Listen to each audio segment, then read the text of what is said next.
नमस्कार शेतकरी मित्रांनो, शेतकरी मित्र भरती योजना 2026 या संदर्भात आपण यापूर्वी एक व्हिडिओ घेतलेला होता।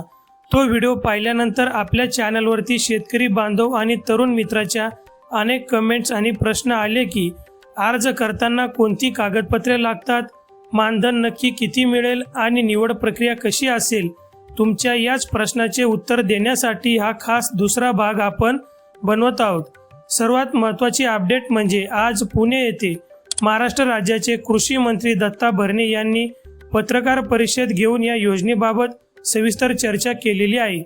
मित्रांनो, आपल्या चॅनलवरती आपण कोणतीही माहिती 100% खात्री केल्याशिवाय देत नाही, त्यामुळे तुम्ही निश्चिंत राहा, ही माहिती पूर्णपणे खात्रीशीर आहे।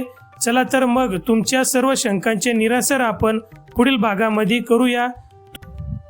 मित्रांनो, या भरतीमध्ये निवड होण्यासाठी तुमची शैक्षणिक पात्रता किमान 10वी उत्तीर्ण तुम्ही असायला पाहिजे।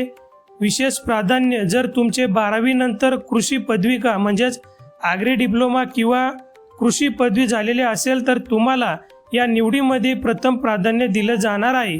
अनुभवी शेतकरी तसेच जे शेतकरी प्रगतिशील आहे किंवा ज्यांना राज्यस्तर जिल्हास्तर कृषी विभागाचा पुरस्कार मिळालेला आहे, तसेच ज्यांना कृषी विषयातील तांत्रिक ज्ञान आहे, अशा शेतकऱ्यांना या निवडीमध्ये प्राधान्य दिलं जाणार आहे। आणि याबाबतची माहिती देखील आजच्या पत्रकार परिषदेमध्ये पुणे या ठिकाणी राज्याच्या कृषी मंत्री दत्ता भरणे यांनी सुद्धा दिलेली आहे। मानधन आणि कामाचे स्वरूप राज्याच्या कृषी मंत्री यांनी आज स्पष्ट केले की या पदासाठी वर्षाला 18,000 रुपये इतके मानधन असणार आहे। म्हणजेच महिन्याला साधारण 2 ते 3,000 रुपये प्रोत्साहन भत्ता तुम्हाला दिला जाणार आहे। मित्रांनो, शेतकरी मित्र म्हणून तुम्हाला काय काम करावे लागेल? तुमची निवड झाल्यावर तुम्हाला ग्रामस्तरावरती कृषी सहाय्यकाला मदत करावी लागणार आहे। राज्य सरकारच्या कृषी विभागामार्फत ज्या नवीन योजना येतात त्या तळागाळातील शेतकऱ्यांपर्यंत पोहोचवण्याचं आणि त्यांना माहिती देण्याचे महत्त्वाचे काम तुम्हाला करायचे आहे। आता या योजनेअंतर्गत सर्वात महत्त्वाचा प्रश्न म्हणजे अर्ज कधी आणि कुठे सुरू होणार। कृषी मंत्र्यांनी दिलेल्या माहितीनुसार ही भरती पूर्णपणे स्थानिक पातळीवरती राबवली जाणार आहे। ही योजना सध्या कृषी विभागाच्या आढाव्याच्या अंतिम टप्प्यात असून कृषी मंत्र्याच्या म्हणण्यानुसार येत्या पुढील 8 ते 10 दिवसांमध्ये याचे अधिकृतपणे अर्ज जे आहेत ते सुरू होतील। ही प्रक्रिया आत्मा आणि तालुका कृषी कार्यालयामार्फत पार पाडली जाणार आहे। आवश्यक कागदपत्रे, आता सर्वात महत्त्वाचा मुद्दा तो म्हणजे अर्जासाठी कोणती कागदपत्रे तयार ठेवायची आहेत। पुढील 8 ते 10 दिवसात जेव्हा ही प्रक्रिया सुरू होईल तेव्हा तुमची धावपळ होऊ नये म्हणून ही कागदपत्र तुम्ही आताच तयार करा।